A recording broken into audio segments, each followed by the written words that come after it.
Hey Rebels, welcome to RebelCast, your go-to source for the latest in knowledge translation of medical research. Marco Propersi here. Thanks for tuning in.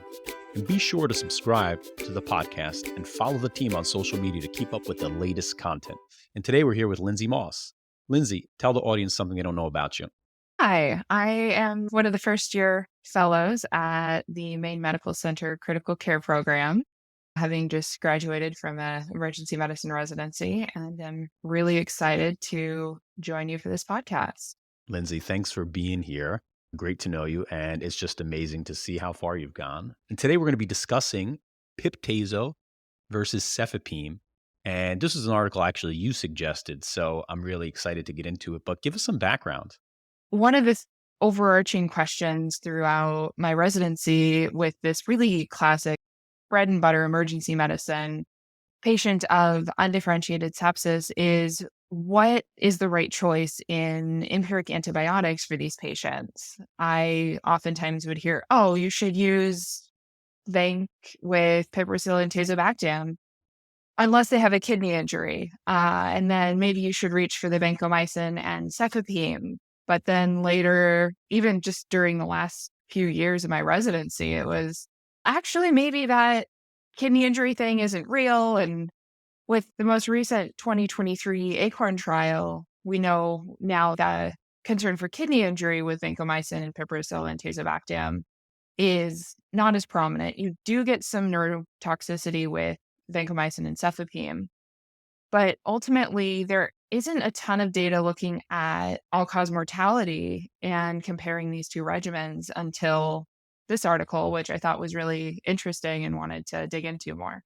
Today we're focusing on a new piece of research. So this is a paper that came back a few months ago in the Journal of Internal Medicine, and the results are somewhat surprising. As you mentioned, most of these papers that have looked at mortality for vanco and zosyn, I think mortality is a secondary outcome. So there's not much that's looked specifically at all-cause mortality as the primary outcome to see if there's a difference in there. The ACORN trial is the best trial we do have. It's a randomized control paper, pretty large as well, multi-center. In this paper, the authors asked the clinical question, in adult patients with suspected sepsis treated empirically, does the administration of piperacillin-tazobactam compared to cefepime affect 90-day mortality? And they concluded that among patients with suspected sepsis and no clear indication for anti-anaerobic coverage, the administration of piperacillin-tazobactam was associated with higher mortality and increased duration of organ dysfunction compared with cefepime. They said, these findings suggest the widespread use of empirical anti-anaerobic antibiotics in sepsis may be harmful. Lindsey, tell us how the authors performed this study. This is a retrospective cohort study that was done in the emergency department, a single center trial at the University of Michigan that ran between July of 2014 and December of 2018. They looked at the electronic health records of patients who met CDC criteria for sepsis and either received empiric treatment with piperacillin, tazobactam, and vancomycin, or cefepime and vancomycin. From there, they looked at 90-day mortality, organ failure-free days, and compared their initial data with some adjusted data for demographics and comorbidities. They also ran a instrumental variable analysis using a shortage of piperacillin-tazobactam as their way of essentially simulating a retrospective randomized controlled trial, which we can talk about a little bit more later. From there, they performed some subgroup analysis looking at patients who received anaerobic coverage versus not. So essentially, if patients received cefepime and metronidazole, they were put in the anaerobic coverage with piperacillin-tazobactam as compared to cefepime on its own. And then they also responded to the publication of the ACORN trial by repeating their analysis, looking only at 14-day mortality as a way of comparing their findings to this much larger prospective randomized controlled trial that had just come out. Yeah, that's really interesting. When we looked at this paper, I think I had to read this paper like 3 or 4 times because I had no idea what an instrumental variable analysis was. It was pretty foreign to me. I'm sure many of our readers will find it foreign as well. The other thing I found interesting, and I know we're going to get into that in a little bit, is that they chose 90-day mortality as their primary outcome. Again, on subgroup analysis, they did a 14-day mortality, which makes a bit more sense to me. But nonetheless, I know we'll get into that in just a few moments. Lindsay, tell us about the results. So they started with about 30,000 patients that screened in for sepsis during their chosen time period, with just under 8,000 that ended up making it through their selection criteria with clinical equipoise between the piperacillin-tazobactam and Cefepime. Of note, this included highlighting only patients who it was their first admission for sepsis and excluding any patients who had specific indications for one of the antibiotics over the other, for example, intra-abdominal infections, necrotizing infections, or CNS or head and neck infections. Their results showed a 4.99, so almost 5% decrease in 90-day mortality favoring Cefepime following the instrumental variable analysis. In the overall unadjusted analysis, this was about a 2.6% difference, again favoring Cefepime. Though when they repeated with a 14-day mortality difference, they did not find a statistically significant difference. Though their other subgroup analysis looking at organ failure-free days, again, favored Cefepime over piperacillin-tazobactam. Okay. So let me get this straight. So what they did is they were looking for a subset of population who did not have a specific indication for anaerobic coverage, right? So they're looking for equipoise between these two groups. So why did one group get the Zosyn versus Cefepime? And in this particular paper, it's pretty easy. It's retrospective analysis, and there was a shortage. So in that particular instance, they're just looking at the patients that if they had a reason for to get whatever few doses of Zosyn were left, those patients were not included in the study. And it is pretty interesting that they found a 5% difference in mortality among these patients. So, first of all, I guess the question I have, Lindsay, is does this even make sense from a pathophysiologic basis? Like, why would Zosyn be harmful compared to Cefepime? I think the potential for harm comes from the anti-anaerobic coverage and its potential for disrupting the gut microbiome. There's been some studies looking at patients who receive piperacillin-tazobactam and have found decreased amounts of protective bacteria, such as lactobacillus and other species, and increased rates of enterococcus in the gut microbiome of patients who've received these antibiotics. To me, the potential source would be if we're disrupting the gut microbiome of these patients, is it having long-term effects on their hospitalization and mortality beyond what we would see in that initial window of benefit from directly treating their infection with, assuming both the Cefepime and the piperacillin-tazobactam are being used appropriately for the patient's initial infection and are essentially equivalent in their ability to treat those initial infections. Okay, got it. Basically, we think Zosyn decreases good gut flora and increases bad gut flora, and that potentially could lead to worsening outcomes. It seems at least plausible. But can you help us a bit more? What exactly is an instrumental variable analysis, and how does that affect the results, or does it affect the results? What are we looking for here? What is this thing telling us? Yeah, so this is something that is coming to us from research used for economics and social sciences. It's been around for some decades now, and it's used as a way to try to determine causation from retrospective data and is using some instrument, in this case, a shortage of piperacillin-tazobactam, to say if we can look at data going back and there was a difference between what people received only because of some outside variable, then we can treat it like a randomized controlled trial. At least this is the theory. It's very much dependent on the quality of that variable, though. Really, you want to see a strong correlation between the variable and the outcome. Did patients receive piperacillin-tazobactam during the shortage, despite the shortage? Looking at their data, not really. For the most part, it did have a very direct switch of everybody who, after the shortage came in, got Cefepime instead of piperacillin-tazobactam because it wasn't available. The other important factor, is it associated with the outcome outside of the intervention? For example, if there was a pandemic going on that was associated with a shortage, there might be a different reason that people are coming in with sepsis that could affect the relationship. So I think it's really important when selecting a variable to find something that there isn't an additional relationship between the variable and the outcome. And then the final question is, are there additional confounding factors that measured or unmeasured may be playing into it?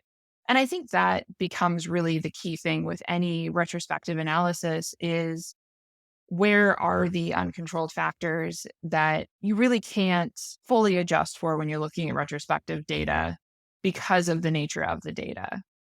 That said, as there's more availability of patient health records for retrospective analysis, I have a feeling this is something we might see more. So becoming familiar with what it is, what its strengths are, and what the potential weaknesses are is going to be important in analyzing literature going forward. Yeah, I think you hit the nail on the head with some of these key points is that even though this is attempting to mimic a randomized control trial, it still is a retrospective clinical trial. So it can show correlation, but it can't necessarily show causation. And it's still going to be that a double blind randomized control trial or randomized clinical trial is going to be the gold standard, which is what we saw in the ACORN trial. And I think there are some additional unknowns. So when we're talking about confounders, we have our known confounders, right? We have things that we are attempting to control for, but part of the biases in these retrospective data, there could be a number of unknown things which could be affecting results of the data we just haven't accounted for. Let's move on a little bit because I think one of the other major issues that I think we have with this paper is mortality. And I guess the authors found a modest difference favoring Cefepime, and I say modest, quote unquote, because that's what they claimed. But can we take these results at face value? And I think the problem I have with it is this: it's really difficult to show a mortality benefit with a single intervention in critically ill patients. And oftentimes, there's so many things going on. These patients often are fairly undifferentiated, and any one thing could particularly tip the balance one way or the other. So again, it's just very difficult for a single intervention to show such a drastic mortality benefit. And sepsis is extremely common, and 5% would be huge. We likely would be talking about millions of patients worldwide. The question I have is, can we take these results at face value?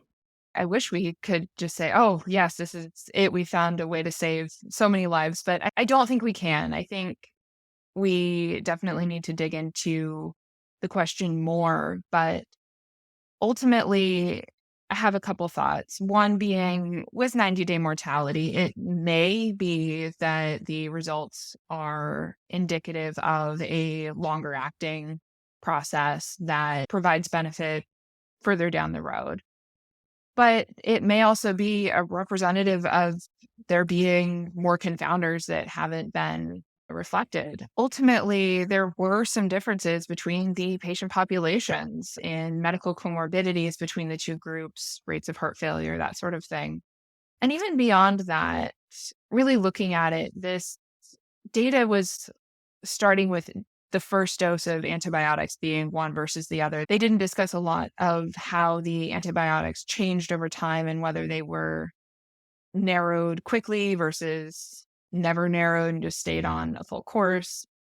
And beyond that as well, there's this challenge of it being a single center study that makes it difficult to be externally valid. So even if this was a prospective randomized controlled trial that showed this, having it be at a single center makes it difficult to apply worldwide, for example, because we don't know whether there's a particular variation within the population with their local antibiogram favoring Cefepime, or if their particular patient population is one that would benefit more than, say, my patients in Maine that I care for. I think that there's a potential for a lot of benefit. I think it's really interesting. I don't think we're ready to fully grab onto this and say, yeah, let's move forward. And every patient who comes in with undifferentiated sepsis should get Cefepime unless they have some other indication for anaerobic coverage. Yeah, I agree. I think there's a few issues that I have with the paper that I want to touch on. First, I think if we believe that antibiotics are going to help, they're likely going to help early in the disease. And so it's not surprising that they didn't really find a difference in 14-day mortality outcomes. And then there was some divergence in the outcomes later on. I don't really know what that means. Could it be a number of confounding variables? Possibly. There could be things that they didn't really look for or address. The other thing I found in this paper is that there's so much missing data that we really don't know about these patients. Were they on pressors? How much fluids did they get? So we don't really know if beyond antibiotics, were these two sets of patients treated the same? Is one group as sick as the other? I don't think we knew a lot about their vital signs and things like that. So it's just really hard to compare these two groups. And I think with retrospective data, the quality of the data is only good as what you have documented in the electronic health record. So a number of these variables may not have been documented, but I just don't think we know enough about these two patient populations. Sure, instrumental variable analysis seems like it's a cool tool and perhaps useful to identify some areas for potential future study in an RCT, but I don't think it's giving us finality in this particular discussion. I think the best evidence we have is actually from the ACORN trial. It's a really large multi-center study. It's an RCT. Josh Farkas put out a really good post on this on PalmCrit also. And I thought he made a really great point. He said that Zosin's been around for a really long time. So if there was a big mortality difference between these two things, likely we would have known about it already. And I thought that was a fair point. The other thing I think that I found somewhat problematic is they really didn't address neurologic dysfunction, which seems to be the big problem with Cefepime. And folks who work in the ICU, almost all of them will tell you that this is a real deal. These patients get on Cefepime more than Zosin. So they didn't really choose to address that in this study. And I guess if you're just talking about mortality, perhaps you'd deal with a little bit of delirium as a side effect if more patients are living. But again, I think all the points that you made are 100% valid. This is a single center study. The data is all retrospective. So it's interesting and perhaps hypothesis generating for the future, but by no means, I don't think that any of us reading this paper or listening to this podcast should be ready to switch to Cefepime and hang up the piperacillin-tazobactam. All right, Lindsey. So take us home here. What is the bottom line from this paper? What should they take home? What should they remember about this paper?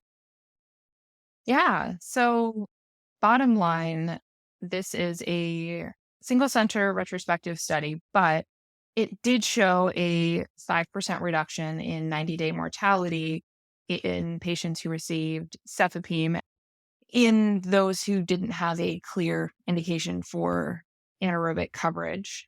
However, when compared to really the best study we have, the ACORN trial, that didn't show any mortality benefits, I think that it's interesting and gives a great target for future study, but ultimately isn't ready for prime time practice changing interventions moving forward. Lindsey, thanks again for joining me on RebelCast. Absolutely. Thank you so much for having me. It's been great. Hopefully we get to do it again real soon. I'd love that. For more insights into the ever-evolving world of critical care and emergency medicine, subscribe to our podcast on your favorite listening platform. Thanks again.